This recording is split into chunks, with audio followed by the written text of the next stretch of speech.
સૌને જય સિયારામ. સનાતનનો અર્થ જ છે શાશ્વત.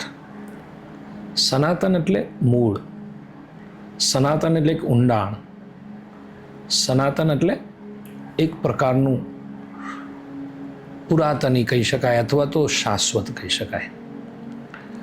સનાતનની વાત આવે એટલે કદાચ આપણે વાત કરીએ તો એ વાતમાં પણ આપણે છબછબિયા કરી રહ્યા છીએ. આપણી કોઈ એવી તાકાત નથી, આપણી કોઈ એવી કહેવાય કે આમ મોટી શું એના માટે શબ્દ વાપરું, કારણ કે સનાતન માટે શબ્દ વાપરવો એ અઘરો છે. પણ એક વસ્તુ યાદ રાખજો કે સનાતનની જે ઊંડાણ અથવા તો ઊંડાઈ છે એને ક્યારેય કોઈ આંબી નથી શક્યું, શાશ્વત છે. સનાતનની વાત આવે એટલે એક વસ્તુ યાદ રાખજો કે વેદની પરંપરા, શાસ્ત્રોની પરંપરા, એથી પણ ઉપનિષદોની પરંપરા, શ્લોકો અને મંત્રોની પરંપરા, વિપ્રોની પરંપરા પણ મને મારી જવાબદારીપૂર્વક પૂછે કે સનાતન એટલે શું, એટલે હું કહીશ સાધુની પરંપરા. સાધુના મુખમાંથી જે પરંપરા, સાધુની રીતિ, સાધુની નીતિ એ સનાતન હોય છે. અને જે સાધુ નીતિ અને રીતિથી જે જીવે એને જ સનાતની માનવો. નીતિ એટલે શું? રીતિ એટલે શું? વેદ કહે, શાસ્ત્રો કહે, પુરાણો કહે, ઋષિ મુનિઓ, આપણા બાપ દાદાઓ જે આપણને આપીને ગયા છે એને આપણે સનાતનની પરંપરા મુજબ સાચવીએ તો મારી દ્રષ્ટિએ એ સનાતન ધર્મ છે. હા, એમાં ફેરફાર કરવાનો આપણને કોઈને અધિકાર નથી, અને જો ફેરફાર થાય તો સમજી લેજો કે એ સનાતનનું મૂળિયું નથી, એ સનાતનથી બહાર છે, એ સનાતનને એને સ્પર્શ નથી કરતો. માટે સનાતન ભૂતકાળમાં હતો, આજે છે અને ભવિષ્યમાં રહેશે.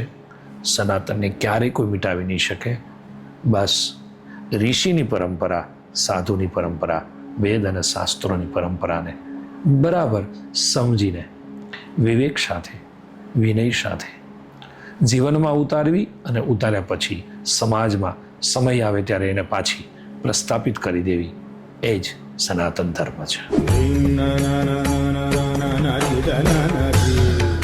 શિવજીના જટામાંથી ગંગા ધરતી ઉપર આવી તો ગંગા સહજ રીતે વહેતી હોય તો એ પ્રવાહિત પરંપરા છે. તમે એને કેનાલમાં બાંધી દો તો એ પ્રવાહિત પરંપરા નથી, સમજી લેજો. તમે કેનાલમાં બાંધવાનો પ્રયત્ન કરો તો એ પ્રવાહિત પરંપરા નથી. એટલે એ જે પ્રવાહિત પરંપરાના નામે જેને ધંધા માંડ્યા છે, જેને દુકાનો માંડી છે, જેને બિઝનેસો ખોલ્યા છે, એ પોતાને પ્રવાહિત પરંપરા કહે છે. મૂળી પ્રવાહિત પરંપરા છે જ નહીં. એટલે પહેલાં તો પ્રવાહિત પરંપરાની જે સમજ છે એ જ એનામાં નથી. એટલે એ નથી એટલે એમ કહે છે, અથવા તો એને ખબર છે કે આપણે હારવાના છીએ, આપણે કંઈ કોઈને સમજાવી નહીં શકીએ, એટલે એ પ્રવાહિત પરંપરાના નામથી બારી રાખે છે.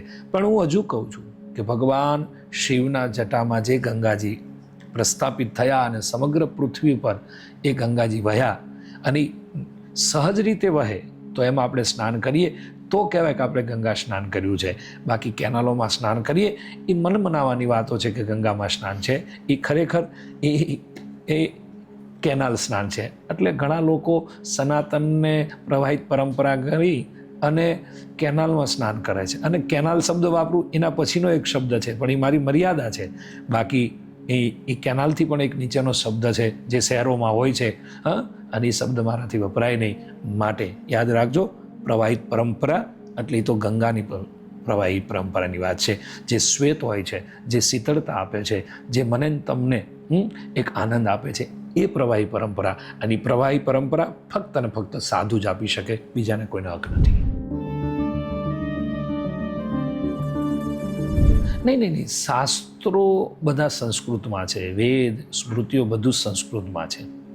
પરંતુ કાલ ફર્યો, આજે યુગ ફર્યો અને નાનામાં નાના માણસને સમજાઈ જાય એટલા માટે ગોસ્વામી તુલસીદાસજી મહારાજે સરયુ નદીના કિનારે પરમ તત્વ અસ્તિત્વને સામે રાખીને બધા શાસ્ત્રોનો સાર, વેદનો નિચોડ, ઉપનિષદોનો નિચોડ એક અર્ક્ય ભેગો કરી અને ગુરુના ચરણને પોતાની બુદ્ધિ સમર્પિત કરીને એક અર્ઘ્ય ભેગો કર્યો અને એ અર્ઘ્યનું પંચામૃત એટલે રામચરિતમાનસ છે.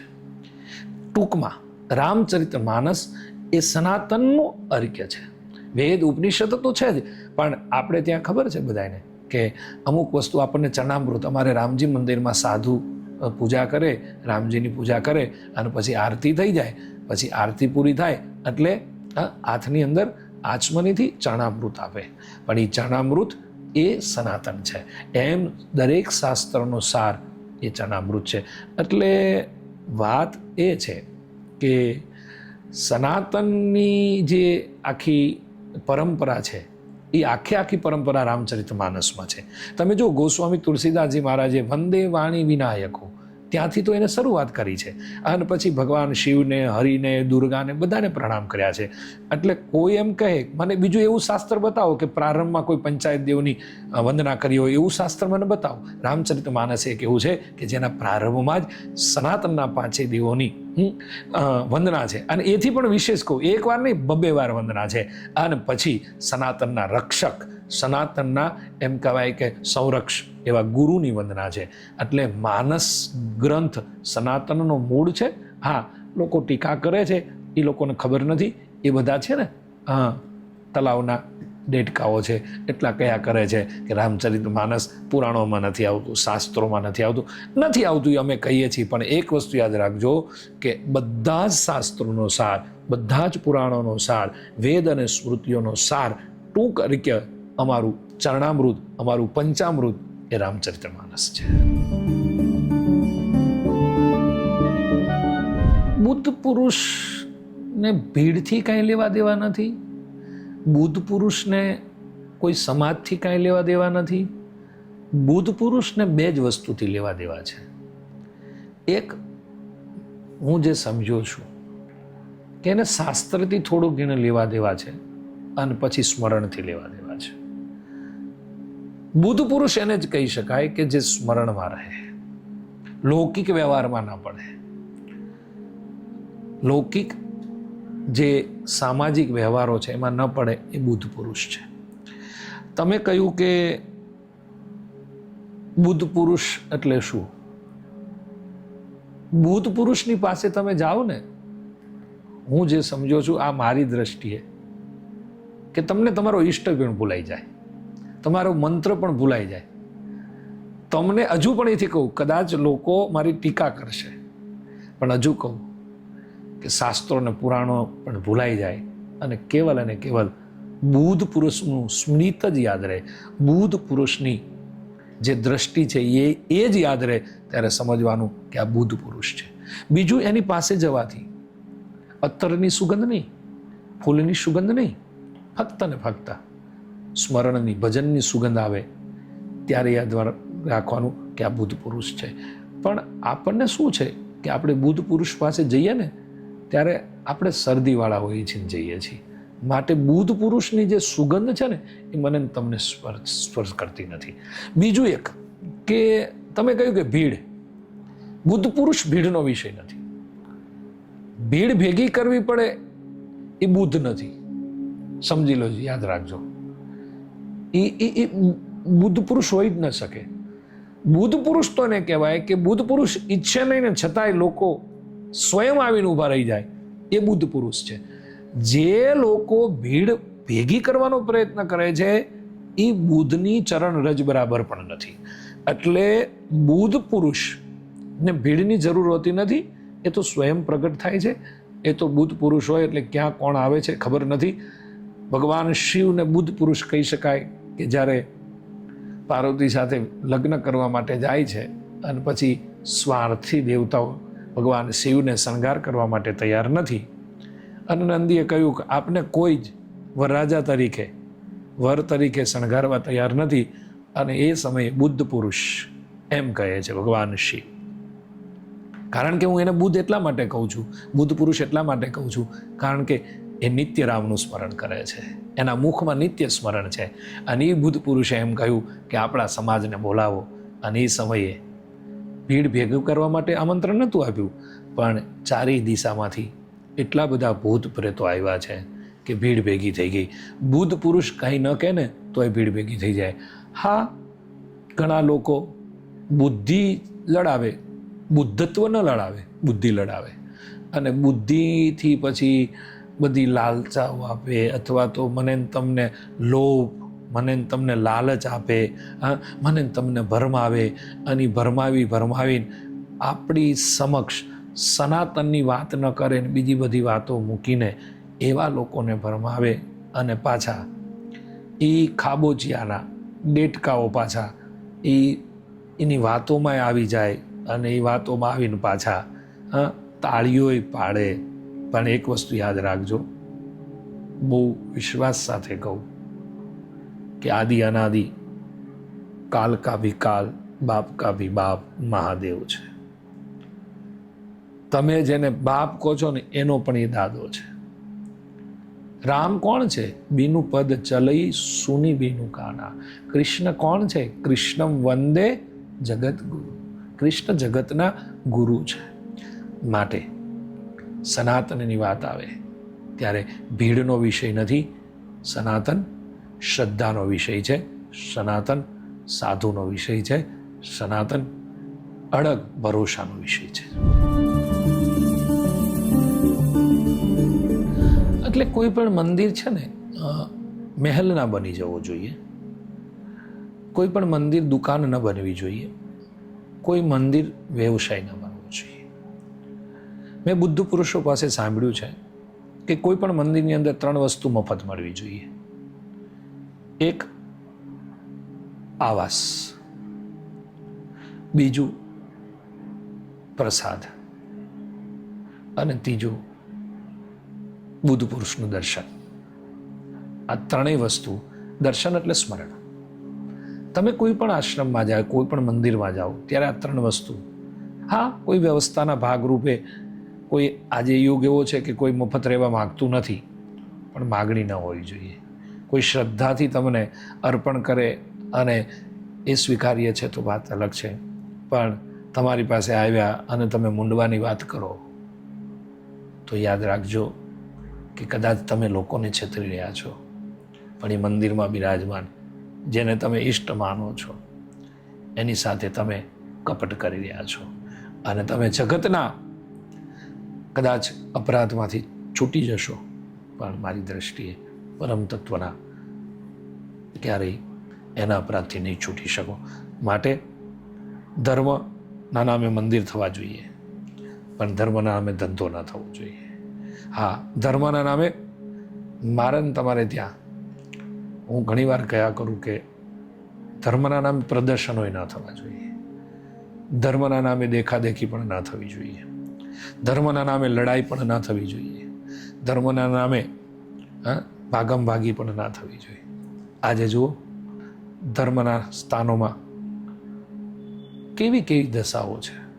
એનું કારણ આપણે છીએ, આપણી વૃત્તિઓ છે, આપણી આકાંક્ષાઓ છે, આપણી ઈચ્છાઓ છે કે હું કંઈક કરી બતાવું, અને જ્યાં હું કંઈક કરી બતાવું એવું આવે ત્યારે જે કરી બતાવનારો છે ને એ દૂર હટી જાય છે.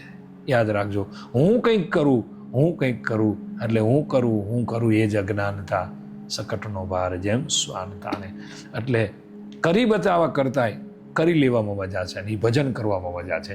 એટલે જગતને કંઈક કરી બતાવવા કરતાં પોતાના માટે કંઈક કરી લેવું એ ધર્મ શીખવે છે.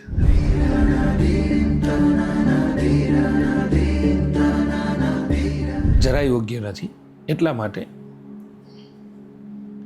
હું મારી રીતે, મને કોઈ આવું કહે તો હું કથા ના કરું. મને ઘણાય કહે છે, મને હમણાં એક જણાએ લાલચ આપી કે તમારી લંડનમાં કથા ગોઠવીએ, રામકથા ગોઠવીએ ને આ જગ્યાએ ગોઠવીએ. મેં કીધું મને અનુકૂળ નથી. બહુ હૃદયથી તમને કહું છું, જે રસ્તે આપણે જવું નથી, જે રસ્તેને આપણે ક્યારેય સ્વીકારવાનો નથી એટલે સાધુ બધાને સ્વીકાર જ કરે, પણ જે રસ્તે જવાથી મારું તમારું ભજન ભાંગી જાય, મારી તમારી સાધના તૂટી જાય, સાધના તો છોડો, મારી તમારી સાધુતામાં ધૂળ પડે, એવી વસ્તુ કરવાની જરૂર ક્યાં છે? સાધુતા લજવાય, સાધુતાને આપણે નેવે મૂકી દઈએ પૈસા માટે થઈને, તો એ સાધુતાની જરૂર જ નથી. હું તો એમ કહું છું તો પછી કે એ પોથી ને વસ્ત્રો છોડીને તિલક છોડીને એમાં જ જતું રહેવું જોઈએ. મને એવું લાગે છે. એટલે કોઈ આવી ભૂલ કરે તો હું જે વિચારું છું કે ભજન કરતા સ્વાર્થ મહત્વનો છે. તમે જે વાતો કરો છો એ કેવલ સ્વાર્થની વાતો છે. એટલે ખેર વાદ વિવાદ અપવાદ બધી જગ્યાએ છે, પરંતુ એવા વ્યક્તિથી દૂર રહેવું જોઈએ. અને હું એવા વ્યક્તિને પ્રણામ પણ કરું છું, એટલા માટે કે જો આપની દુકાનો હાલતી હોય તો પહેલાં આપ એક વસ્તુ રસ્તો નક્કી કરી નાખો કે આ રસ્તે જવું કે આ રસ્તે જવું. એ રસ્તો જ્યાં સુધી નક્કી નહીં હોય, અને જો નક્કી નહીં હોય તો ભટકાઈ જશો, અને ભટકાવું ના હોય તો રસ્તો નક્કી રાખજો કે માનસનો પથ પકડવો, ભાગવતનો પથ પકડવો, શિવ પુરાણ કે દેવી ભગવતનો પથ પકડવો, કે પછી સનાતનને છોડી અને અન્ય માર્ગ ઉપર જવું. એ વ્યક્તિએ પોતાએ નક્કી કરવાનું છે. રામ શાશ્વત છે, રામ સત્ય છે, રામ કરુણા છે, રામ પ્રેમ છે, રામ એક પ્રકારનો આનંદ છે, રામ એક પ્રકારની મસ્તી છે, રામ એક પ્રકારનું ટાઢકતા છે, રામ એક પ્રકારની શીતળતા છે.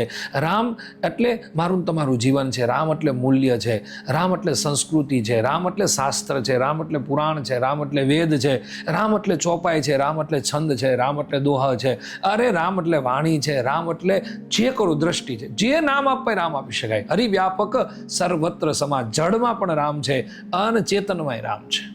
એટલે રામ વિશે કંઈ કહેવું તો એ જે તમે કોઈ પણ એંગલથી તમે સમુદ્રની મધ્યમાં તમે ઊભા રહી જાઓ અને પછી તમને ચારે તરફ પૃથ્વી દેખાતી બંધ થઈ જાય, અને પછી તમે એમ કહો કે હવે દિશા નક્કી કરો, તમારા મધ્યમાં સૂર્ય આવી ગયો હોય મધ્ય આકાશ ઉપર, અને પછી તમને કોઈ કહે કે હવે આમાં પૂર્વ કહીને દક્ષિણ કહીને ઉત્તર કહીને પશ્ચિમ કહી, તો હું તમે નક્કી નહીં કરી શકીએ કે આ પૂર્વ છે કે આ પશ્ચિમ છે કે આ દક્ષિણ છે કે આ ઉત્તર છે.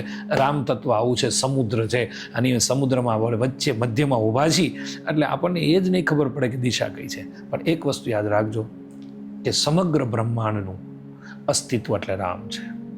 સમગ્ર બ્રહ્માંડનું કણ કણ એટલે રામ છે.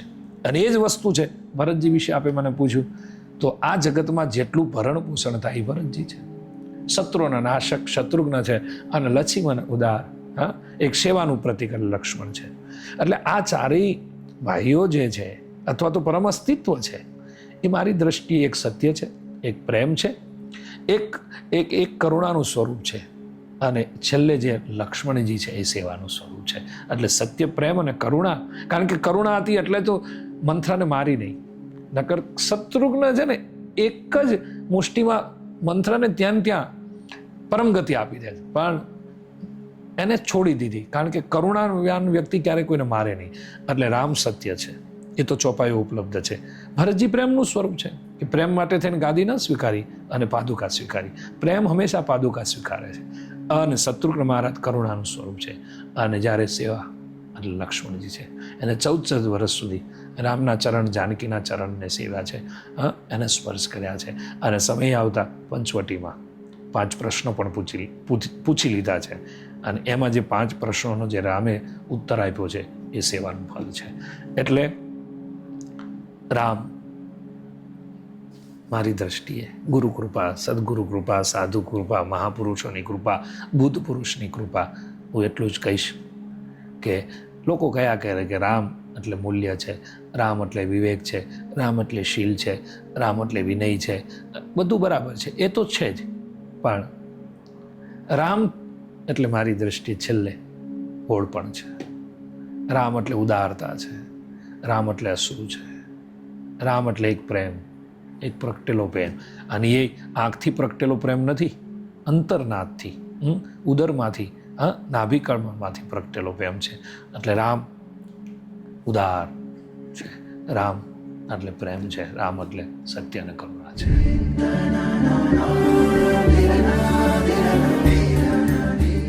સર્વ ગ્રંથોમાં એટલે આપણી ભારતીય સંસ્કૃતિના એટલે કે સનાતન ગ્રંથોમાં કોઈ પણ ગ્રંથ લો તમે, સાધુનો જેટલો મહિમા ગાવામાં આવ્યો છે એટલો ઈશ્વરનો ગાવામાં નથી આવ્યો. તમે જે પણ ગ્રંથને સ્પર્શ કરો એમાં સાધુનો મહિમા છે. ગુરુ બંધ ગુરુપદ, સાધુનો મહિમા શરૂ થયો, સાધુ ચરિત સુચરિત મુદુ મંગલ સંત સમાજ, તમે ડગલે ને પગલે સાધુ આવશે. શ્રીમદ ભાગવતજીમાં પણ જો મહાત્મ્યમાં દેવર્ષિ નારદથી તો ભાગવતની કથા શરૂ થાય છે. તો સાધુ એ ઈશ્વરથી ઉપરનું તત્વ છે, સાધુ પરમ તત્વ છે, સાધુ અસ્તિત્વથી પણ ઉપરનું તત્વ છે. સાધુ એવું તત્વ છે કે ઈશ્વર લીલા ન કરી શકે ત્યાં સાધુ લીલા કરે છે. એક વસ્તુ યાદ જો, રામને અવતરણ ધારણ કરવો પડ્યો હતો કે એના 5 કારણો છે. તો 5 કારણનું પહેલું કારણ છે જય વિજયને શ્રાપ આપનાર કોણ? સાધુ છે. એમાં સાધુ નિમિત્ત બન્યા છે. ભલે શ્રાપ આપ્યો પણ એમાં સાધુ, કારણ કે પરમાત્માને સીધું પૃથ્વી ઉપર કેવી રીતે આવું. બીજું કારણ તમે જુઓ, સતીવૃંદા, તો એમાં પણ સાધુત્વનું રૂપ છે, કારણ કે સતીત્વ હતું. એ સતીત્વ એટલે સાધુ પણ, એ સ્મરણ ઈશ્વરનું, એ સાધુ પણ. ત્રીજું કારણ દેવર્ષિ નારદ છે. તો દેવર્ષિ નારદ સ્વયં સાધુ છે. તો ઈશ્વરને આવવા માટે આપણે કૂવામાં પડી ગયા હોય, પણ કૂવામાં બહાર નીકળવા માટે કોઈ ટેકો લેવો પડે. ઈશ્વરે સાધુનો ટેકો લીધો છે. અને પછી છેલ્લે કૃષ્ણએ કીધું હું શેના માટે આવ્યો છું? પવિત્રાણાય સાધુ. ટેકા બધી જ જગ્યાએ સાધુના છે. યાદ રાખજો, મનુ અને શત્રુપા એ બંને સાધુ સ્વરૂપે વનમાં જઈને તપ કરે છે, અને ત્યારે પરમાત્મા પ્રસન્ન થયા. એટલે 5 કારણ રામાયણના છે, એમાં સાધુત્વ છે. અને સાધુત્વ હોય તો જ ઈશ્વર આવે. અને એટલા માટે ગીતાકારે કહેવું પડ્યું પવિત્રાણાય સાધુ નામ. અને એક વસ્તુ યાદ રાખજો કે જબ જબ હોય ધર્મ કે હાનિ. ધર્મ લખ્યો છે ખાલી, બાકી સનાતન ધર્મની વાત છે ત્યાં. બહુ હું વિચારીને બોલું છું. ધર્મ એટલે ત્યારે કોઈ બીજા ધર્મ હતા જ નહીં. ધર્મ એટલા માટે જ ખાલી વપરાતો હતો કે સનાતન હતો એટલે જ ધર્મ શબ્દ વપરાતો. આપણે ત્યાં દુકાન ઉપર ક્યારે લખવું પડ્યું કે અહીંયા ચોખ્ખું ઘી મળે છે? ક્યારે લખવું પડ્યું? કારણ કે નકલી ડાલડા આવ્યું ત્યારે લખવું પડ્યું. પહેલાં આવું લખાતું નહીં, ઘી મળે છે. એમ જ્યાં જ્યાં શાસ્ત્રોમાં ધર્મની વાત છે એ ઓલરેડી સનાતન ધર્મ જ છે, બીજો કોઈ ધર્મ નથી.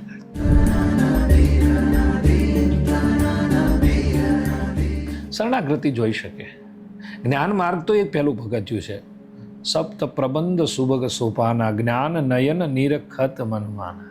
હા, જ્ઞાનથી તમે એને જોઈ શકો, પણ એને માણવા માટે, હા, તમે કેરીને જુઓ છો આંબા ઉપર, એ તમારા જ્ઞાનથી તમે એને જોઈ શકો કે આ મને મળી જાય તો સારું, પણ એ ખાવ નહીં ત્યાં સુધી સ્વાદ ના આવે. એમ શરણાગતિ વગર સ્વાદ આવે નહીં. અને શરણાગતિ કોની? કોઈ સાધુની, કોઈ બુદ્ધ પુરુષની. યાદ રાખજો બરાબર. હા, જ્ઞાનની વાત કરી તમે માનસમાં, કે જ્ઞાનથી તમે નિહાળો તો તમે મન પ્રસન્ન થઈ જાય. પણ એ પ્રસન્નતા થયા પછી, પણ એ પ્રસન્નતા એ જે આનંદ છે એ કરુણાથી આંખમાંથી જ્યારે અશ્રુ વહે ત્યારે જે આનંદની અનુભૂતિ થાય છે. કાંટો જોઈએ પણ કાંટાની વેદના ક્યારે લાગે? કાંટો વાગે ત્યારે ખબર પડે. એમ જ્ઞાન છે ને, એ વાત સાચી છે કે જ્ઞાન હોવું જોઈએ, પણ જ્ઞાન મને તમને જડ બનાવે છે, જ્યારે કરુણા છે ને એ મને તમને પ્રવાહિત બનાવે છે. ટૂંકમાં મેં તો સિદ્ધરે જાણીને તમને સેવ્યા એ જ્ઞાન છે, પણ પછી સુધરે જાણીને તમે સેવ્યા એ જે વાત આખી છે એ કરુણા છે, એ શરણાગતિ છે. કારણ કે સિદ્ધ અને શુદ્ધપણામાં આનું ઘણી વાર કયા કરું, ખબર નહીં લોકો સુધી કેટલી મારી વાત પહોંચે કે ગુરુ છે ને એ સિદ્ધપણું અર્પણ કરે. યાદ રાખજો બરાબર, ગુરુ હંમેશા સિદ્ધ, મને તમને એક સિદ્ધ સ્થાન ઉપર લઈ જાય ગુરુ. ગુરુનું કામ છે સિદ્ધપણું અર્પણ કરવું, પણ સાધુનું કામ છે શુદ્ધપણું અર્પણ કરવું. ગુરુ સિદ્ધપણું અર્પણ કરે છે અને સાધુ શુદ્ધપણું અર્પણ કરે છે. એટલે શરણાગતિ એ તો બહુ અમુક સોપાનો શીર કર્યા પછી સમજાય છે. એની વાત કરીએ, એનો સંવાદ કરીએ એ સારું લાગે, પણ એની અનુભૂતિ છે ને એ 14 બ્રહ્માંડથી કંઈક વિશેષ છે. અને એ કોઈ મહાપુરુષની કૃપા વગર આવે નહીં, કોઈ બુદ્ધ પુરુષની કૃપા વગર આવે નહીં, કોઈ સમાધિવાળાની કૃપા વગર શક્ય નથી.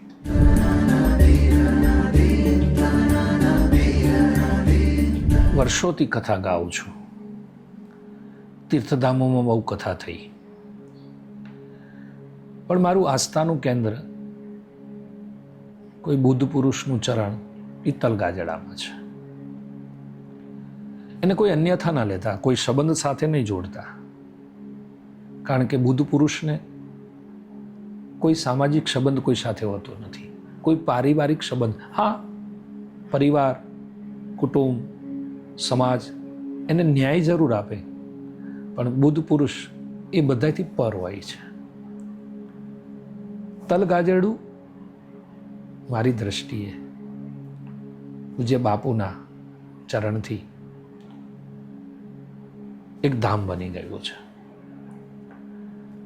જેમ કૃષ્ણના આગમનથી ગોકુલ વૈકુંઠ બની ગયું હતું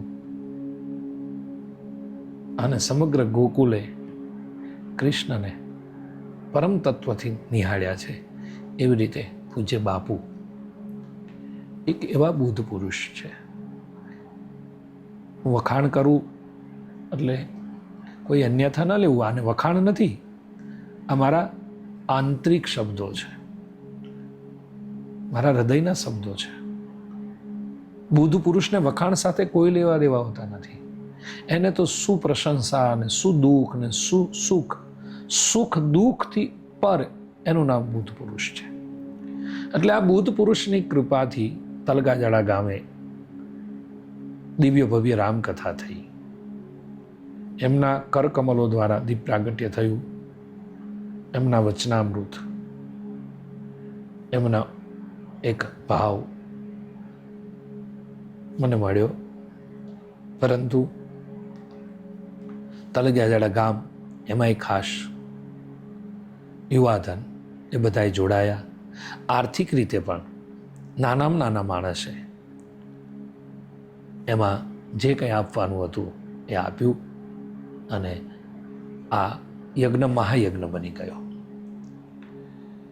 ગામની એકતા અને વંદન કરું છું, પણ એક સંદેશ આપું છું કે આ બધું ક્યારે શક્ય છે કે આપણી પાસે કોઈ બુદ્ધ પુરુષ છે, આની ભજનાનંદી પુરુષ છે. એની સુગંધ, તલગાજાડાની સુગંધ આજે વિશ્વનો એવો કોઈ ખૂણો બાકી નહીં હોય કે જ્યાં તલગાજડું પહોંચ્યું નહીં હોય, એની સુગંધ પહોંચી નહીં હોય, એ સાધુની સુગંધ નહીં પહોંચી હોય. માટે હું કાલે બોલેલો કે આપણને એવું હોય કે સાધુને આપણે સાચવીએ છીએ, આખું ગામ થઈને સાધુને સાચવતું હોય. બરાબર છે કે ગામમાં સાધુનું એક ઘર હોય અને આખું ગામ એને સાચવતું હોય, પણ તલગાજડામાં કંઈક વિપરીત છે. એક સાધુ આખા ગામને સાચવે છે. આર્થિક રીતે કદાચ જે હોય એમાં બહુ હું પડું નહીં, પણ પોતાના ભજનના પ્રતાપથી સમગ્ર ગ્રામનું રક્ષણ થઈ ગયું છે, સમગ્ર તલગાજાણાની રક્ષા થઈ રહી છે. માટે બુદ્ધ પુરુષને જાણજો, માણજો, એની સુગંધ લેજો. બુદ્ધ પુરુષને ઓળખવાનો પ્રયત્ન કરજો. અને જો આ બુદ્ધ પુરુષ ઓળખાઈ જશે, તમને સ્વર્ગ તુચ્છ લાગશે. વૈકુંઠ આમ કહેવાય કે તમને તુચ્છ લાગવા માંડશે.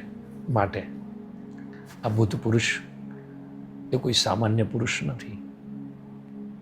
જેમ આપણે ત્યાં રામ અવતાર થયો, જેમ કૃષ્ણ અવતાર થયો, એમ કોઈ બુદ્ધ પુરુષ આવે છે, મને તમને સંદેશ આપી અને મને તમને જાગૃત કરી જતા હોય છે. માટે તલગાજેડા ગામ ભાગશાળી છે. તલગાજેડું આખું પવિત્ર બની ગયું છે, કારણ કેવલ અને કેવલ એક બુદ્ધ પુરુષના સ્મરણથી, એના ભજનથી, એના સત્ય પ્રેમ અને કરુણાના એ વ્રતથી. માટે સમગ્ર કથાનું આયોજન કેવલ અને કેવલ બાપુની કૃપાથી. બાકી મારે તો કોઈ તલગાજડામાંથી કોઈ સાથે કાંઈ લેવા દેવા હતા નહીં. હું તો કોઈને જાણું પણ નહીં. હું તો એક બુદ્ધ પુરુષના ચરણને જાણું, અને એ બુદ્ધ પુરુષે આશીર્વાદ વર્ષાવ્યા અને રામકથા ગવાઈ, અને એ બુદ્ધ પુરુષ એવા પ્રસન્ન થયા, અને એની પ્રસન્નતા એ જ મારે માટે કથાનું ફળ છે. એટલે એ બુદ્ધને, એ બુદ્ધ પુરુષને, મહાપુરુષને દંડવત પ્રણામ સાથે સમગ્ર ગામને સાધુવાદ આપું છું કે આ રામકથા, રામની ચરિત્ર તો ગાયું, પણ ચરિત્રની સાથે સાથે સતત જીવ ઉપર એક બુદ્ધ પુરુષનું સ્મરણ રહ્યું, અને બુદ્ધ પુરુષનું સ્મરણ એ જ મારું તમારું ભજન થયું. માટે સમગ્ર આયોજન એ બુદ્ધ પુરુષના હૃદયમાં સમર્પિત કરી, મસ્તક એ બુદ્ધ પુરુષના ચરણમાં ઝુકાવીને કંઈ પણ 9 દિવસમાં એવું લાગ્યું હોય તો નયનના અશ્રુ સમર્પિત સાથે પૂજ્ય બાપુ, અમારો સમગ્ર બાપુનો પરિવાર કેટલો સૌમ્ય પરિવાર છે. એ બુદ્ધ પુરુષની નિષ્ઠા અને સ્મરણના કારણે સમગ્ર પરિવાર પણ સૌમ્ય, વિવેક અને વિનયી છે. એ સમગ્ર પરિવારને પ્રણામ કરું, સમગ્ર ગામને પ્રણામ કરું અને ખાસ કે બુદ્ધ પુરુષ ઉપર પણ જેની કૃપા રહી છે ત્રિભુવન દાદાને યાદ કરું કે ત્રિભુવન દાદાએ આ બુદ્ધ પુરુષને ચોપાઈઓ અર્પણ કરી, એક ભક્તિ અર્પણ કરી, એક સ્મરણ અર્પણ કર્યું, એક ભજન અર્પણ કર્યું અને એ ભજને સમગ્ર વિશ્વને રામ નામની સુગંધ આપી. માટે મૂળમાં ત્રિભુવન દાદા, અમારી સૌ સમાધિઓને પ્રણામ કરું, સૌ ચેતનાઓને પ્રણામ કરું. પુનઃ પૂજ્ય બાપુના ચરણમાં વંદન સાથે, બાપુને પ્રણામ સાથે, ચિત્રકૂટ ધામોમાં બિરાજમાન હનુમાનજીને પ્રણામ સાથે સૌને જય સિયારામ. जाग बलिक जो कथा सुहाई, भरद्वाज मुनि बर ही सुनाई, कही हूँ सोई संवाद बखानी, सुनहु सकल सज्जन सुखुमा।